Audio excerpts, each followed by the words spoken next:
parable of 10 virgins, no?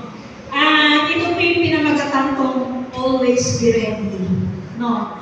So, ito po ang ating pag-aaralan na to, ay bibigyan po natin ng diin, no? At nawa po yung maunawaan natin lahat na ang kahalagahan ng ating Panginoon sa buhay natin.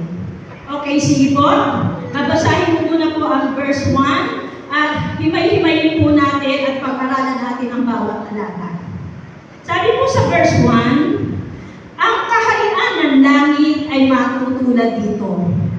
May 10 dalagang lumabas upang sumalubong sa lalaking ikakasal. Bawat isa ay may dalang ilawan. So, meron pong pagdiriwang, no? At ito po ay isang kasal. At meron pong 10 babae na excited dumalo dahil naimbitahan. At ito pong lalaking ito ay nagre-represent ng ating Panginoon Jesus.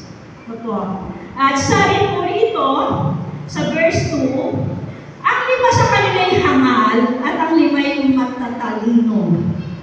Verse 3, ang mga hangal ay nagdala ng kanilang mga ilawan, ngunit hindi nagbaon ng langis.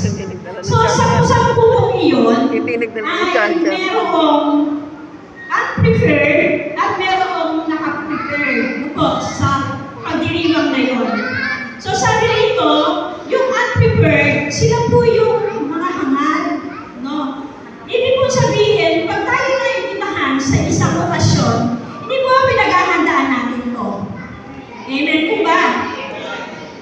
Lahat naman po silang 10 ay pinaghandaan ito.